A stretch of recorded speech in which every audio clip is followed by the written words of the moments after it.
Maestros jubilados piden al gobernador desista de vender activos de los sistemas de retiro. Cámara de Representantes se solidariza con el pueblo venezolano. Hacienda compensará baja contributiva con nuevas estrategias de recaudos. Pentágono ensaya sistema de antimisiles.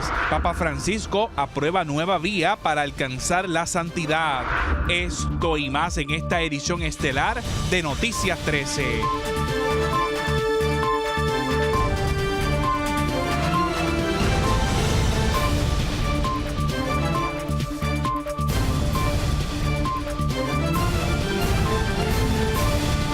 ¿Qué tal, amigos? Buenas noches, bienvenidos a Noticias 13, su hora informativa. Buenas noches, Yarimar Marrero. Buenas noches, José Ángel, gracias por sintonizarnos. Vamos a las noticias. Bueno, amigos, pese a las manifestaciones y reclamos de los maestros sobre el futuro de sus pensiones, el primer ejecutivo se inclina por cambiar el modelo que se ha estado utilizando hasta el momento. Esta es nuestra noticia del día. Noticia del día.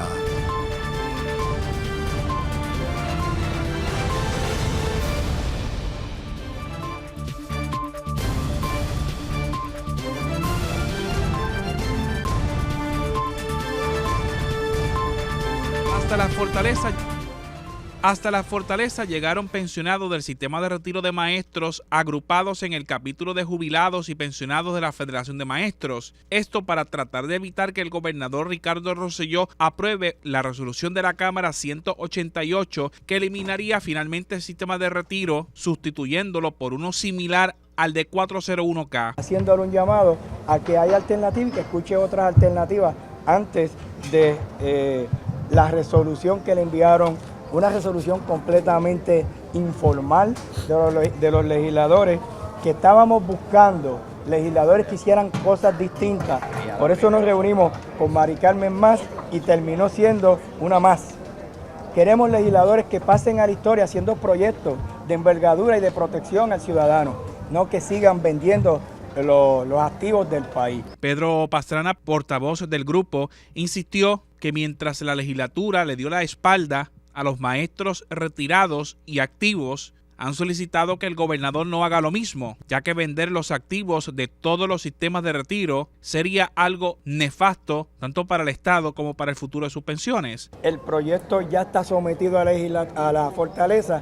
Hoy estamos aquí con intención, haciéndole un llamado al gobernador que recapacite. Si ellos nos dieron la espalda, la legislatura de su partido nos dio la espalda, que él obviamente asuma su responsabilidad como presidente de ese partido y no lo firme, y que nos dé una oportunidad para reunirnos y que analicemos alternativas para que ese capital, propiedad de los maestros, eso es bien importante, nosotros somos propietarios de esas facilidades, que no las venda y que sean parte del activo del gobierno y que podamos recapitalizarlo para mejorar la economía del país. Y ante la petición que le hicieron los maestros jubilados del Departamento de Educación, el gobernador Ricardo Rosselló, en una parte con la prensa en San Juan, dijo que el sistema de retiro, tal y como se creó y con las enmiendas que ha sufrido a lo largo de todos estos años, no es posible mantenerlo, por lo que en cualquier momento estaría firmando la medida que daría paso a un modelo muy distinto al que estaban acostumbrados los empleados gubernamentales. El sistema de retiro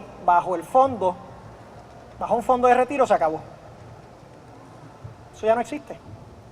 No existían recursos o bien pocos recursos en ese sistema. Es la realidad. Lo que nosotros hemos hecho, Celia, es que lo hemos cambiado de un sistema donde era un fondo a lo que se llama un pay-go system, ¿verdad? Que lo que implica es que ahora el gobierno, bajo el Fondo General, asume la responsabilidad y tiene visibilidad de los pagos que se están haciendo por las distintas agencias y los distintos patronos, para entonces pagarle a los retirados. O sea que los retirados no tienen que temer, todo lo contrario. La medida que vamos a hacer salva y garantiza el sistema de retiro. Desde San Juan, Irán Delgado Vélez, José Ángel Cordero, Noticias 13. Agenda. La Unidad Laboral de Enfermeras, Enfermeros y Empleados de la Salud hizo un llamado el martes al gobernador Ricardo Rosselló para que no firme el proyecto 17 de la Cámara de Representantes que crea la profesión de asistentes médicos. Enfermeras, enfermeros y empleados de la salud salieron a la calle en horas de la mañana del martes para exigirle al gobernador Ricardo Rosselló que evite firmar el proyecto 17 de la Cámara de Representantes, y es que dicha ley busca crear una clasificación de asistentes médicos para todas aquellas personas que estudiaron medicina en Puerto Rico o fuera del país y que no pudieron aprobar su examen de reválida. Usurpando las funciones de las enfermeras graduadas. ¿Qué pasa? Si tú usurpas las funciones de las enfermeras graduadas, tú vas a poner a las graduadas a hacer las funciones de práctica. Y las prácticas van a continuar en los hospitales con la práctica que han hecho en los últimos años de estar despidiendo a las enfermeras prácticas. Tenemos el hospital Santa Rosa de Guayama, que eliminó la clasificación de enfermeras prácticas. Tenemos el Hospital Bellavista de Mayagüez, que eliminó la clasificación y votó todas las enfermeras prácticas, y tiene a las graduadas haciendo las funciones de las enfermeras prácticas. Y estos vendrían a usurpar las funciones de las graduadas. Para la presidenta de la Unidad Laboral de Enfermeras, Enfermeros y Empleados de la Salud, Ana Meléndez Feliciano, la falta de médicos no puede ni debe justificar la creación de esta profesión ni de ninguna por no aprobar exámenes de reválida. La falta de médicos especialistas es el motivo para crear esta ley. ¿Pero qué? ¿Que estos asistentes médicos que no pasaron reválida van a sustituir médicos especialistas que han pasado sus reválidas, que han estudiado una especialidad, van a ser sustituidos por estos asistentes médicos? Digo, porque esa es la exposición de motivo de la misma ley. Esa es la exposición de motivo de la misma ley. Entonces, ¿qué estamos hablando? Que aquí va a haber dos tipos de medicina. Para los VIP, los médicos que pasaron su reválida, y para la gente pobre de nuestro pueblo, los servicios médicos de personas que no han aprobado su reválida. O sea, son muchas razones por las cuales nosotros entendemos que este proyecto de ley no debe ser firmado. Y eso está puesto aquí en nuestro comunicado. Y esto es lo que nosotros le queremos poner al gobernador, y no nos ha querido atender. Desde la Fortaleza, para Noticias 3, Irán Delgado y Yarimar Marrero. Política. El presidente de la Cámara de Representantes, Carlos Johnny Méndez Núñez, expresó el martes su apoyo a la comunidad venezolana en Puerto Rico ante la lucha democrática que actualmente está llevando a millones de venezolanos a exigir sus derechos constitucionales en ese país. En horas de la mañana del martes, el presidente de la Cámara de Representantes, Carlos Johnny Méndez Núñez, hizo un llamado a los cuerpos legislativos de los estados de la Unión a solidarizarse con los miembros de la Asamblea Nacional Venezolana, perseguida por el gobierno del presidente Nicolás Maduro por expresar su opinión. Y es que en los últimos meses se ha visto en el país suramericano cómo las acciones de la administración del presidente de Venezuela han socavado con los derechos de los ciudadanos. No solamente es esto una oposición contra un gobierno, es el pueblo entero que se ha lanzado a las calles a reclamar su derecho a tener una buena vida, su derecho a acceso a las medicinas, su acceso a derecho a los alimentos, su derecho a acceso a poder viajar y volver a regresar a su país, su derecho natural a vivir decentemente y que los padres puedan proveer alimento a sus hijos y que sus mujeres puedan accesar a aquellos servicios a los que tienen derecho.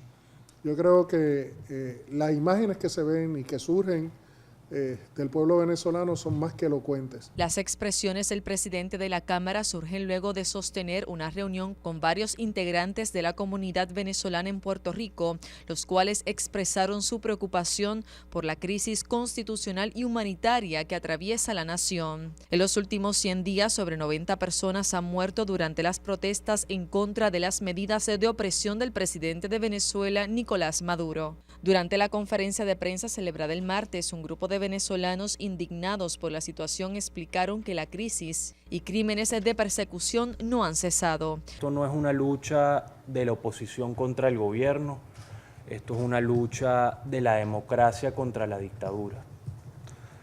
Luego de 100 días de protesta, no nos queda ninguna duda de que en Venezuela se están dando serias violaciones a los derechos humanos y que las personas que hoy día representan al gobierno y han dirigido la represión están cometiendo crímenes de lesa humanidad. Hay una persecución sistemática de todas las personas que tienen un pensamiento político distinto. Hay una persecución sistemática de personas que pacíficamente están protestando en las calles por falta de alimentos, por falta de medicina. En Venezuela se vive una crisis humanitaria. Es por ello que el 16 de julio se celebrará una consulta popular por la Asamblea Nacional de Venezuela para manifestar la voluntad popular a favor de restituir el hilo constitucional y conocer el punto soberano de consulta popular en San Juan para manifestarse en contra de la dictadura y a favor de la democracia. A partir de los eventos de abril, nosotros hemos desconocido y desconocemos a estas instituciones. Por lo tanto, en un ejercicio de soberanía popular, vamos a tener una consulta popular, que como he dicho, José Antonio Máez va a hablar de tres cosas fundamentalmente. Lo primero es la legitimidad de esta Asamblea Nacional Constituyente que está convocando Nicolás Maduro para el 30 de julio, esta elección. Lo segundo, el papel de las Fuerzas Armadas y de las demás instituciones que tienen que jugar en esta crisis.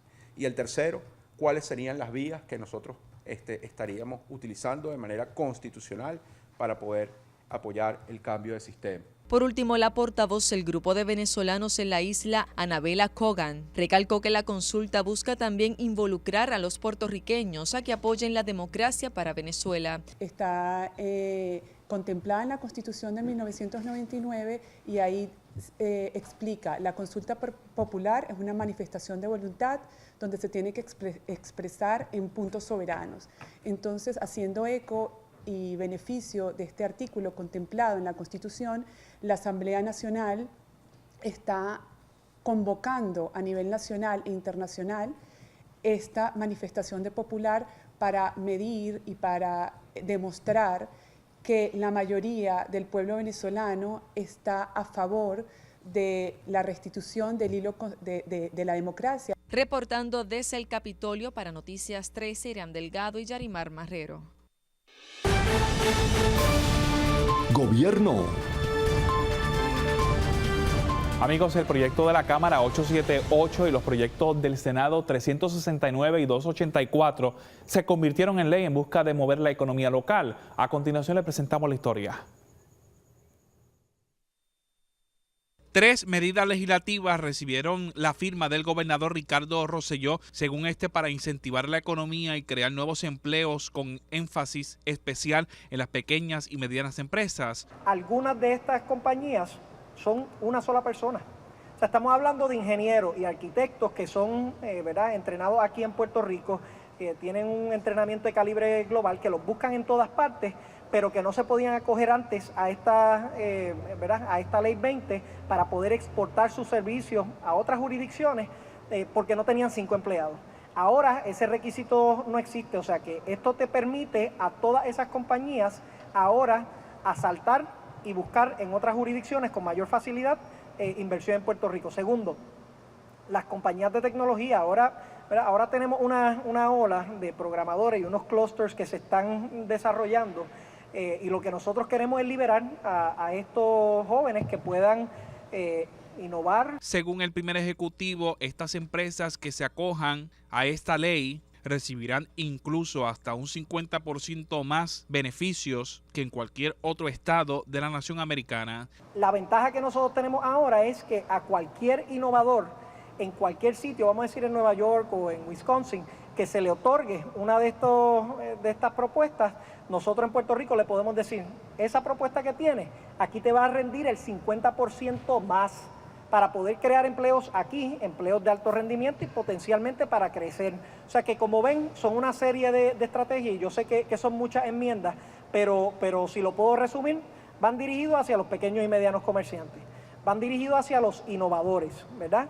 Y van dirigidos hacia crear, añadir valor, que es lo que se llama, que es buscar lo que tenemos aquí, los servicios, por ejemplo, que podemos dar aquí y exportarlos fuera para traer más capital a Puerto Rico.